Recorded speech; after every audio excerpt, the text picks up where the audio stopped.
The caddis fly is a beacon of stream health and quality. Late spring, early summer, and autumn offer great caddis activity and hungry fish looking up. I originally tied a variation of this pattern to imitate the small gray caddis that hatch in southeast Minnesota, but have since caught trout and panfish alike across the upper Midwest. It is an ex-caddis-like imitation that offers simplicity, buoyancy, and a very lifelike silhouette on the water.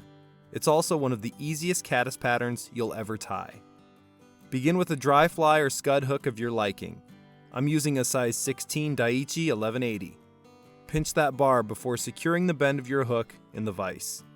Place a base layer of thread on the hook shank, ending back behind the old barb. Larva Lace synthetic materials work on many different levels to meet many different needs. Their tan shimmer acts as if polar fiber and antron came together to make the perfect caddis body material. The color is a spot-on match for a tan caddis, and the flash components add a beautiful ribbing effect to the final product. Take a small chunk from the 8-inch hank and trim it down to a manageable size. Hold the material along the front side of the hook to ensure it remains on top when tied in. We want a small puff tail about 1/4 inch in length off the bend of the hook. After 2 loose wraps, check the length of your tail and pull it until it suits your standards. Add a few securing wraps at the back before pulling the tag end up and bringing your thread to the front of the hook. About 2 hook eyes back from the front to be exact. Wrap the remaining shimmer along the hook shank and capture it where you left your thread. Then, fold that tag end back and tie it off on top to make the underwing of the fly. Trim this wing to about halfway up the shimmer tail.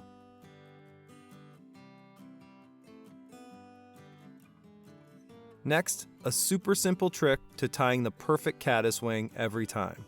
Take a small clump of elk hair and trim it from the hide. Use a fine-tooth comb to remove any and all underfuzz from the fur. The more thorough you are during this step, the easier it will be to set your elk hair wing. Insert the elk hair tips first into your favorite stacker and let it go to work. Remove the perfectly aligned tips and bring them to your hook for measurement.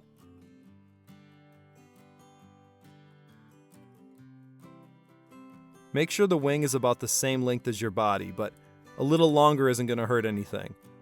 Transfer the hair to your other hand and make a nice straight cut along the tie-in point, right next to your fingers. You'll notice that the cutoff point sits immediately behind the hook eye, which is perfect. With your thread about a hook eye length back, give your bobbin a counterclockwise spin to help guide your tying thread back against your fingers before capturing the elk hair with 2 loose wraps and begin adding tension.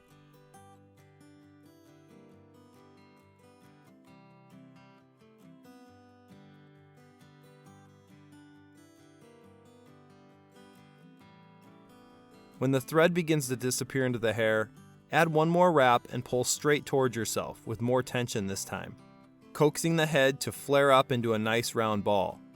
Advance your thread turn by turn through the head of the caddis, adding a bit more tension with each additional securing wrap.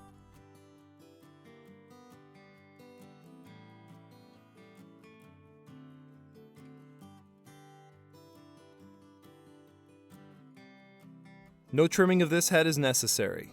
Whip finish and cut your thread.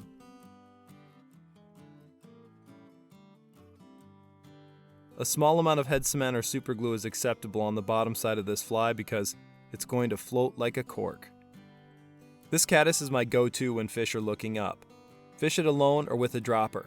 Spring, summer, and late into the fall, this is a fish-catching machine, anywhere caddis are found. Ask your local fly shop about Larva Lace products or visit hagensfish.com for more information and tying videos. Get in touch with Lori and she'll fill all your Larva Lace tying needs. Thanks for sharing this video with your fly tying networks. Until next time, tight lines and best fishes. From Larva Lace.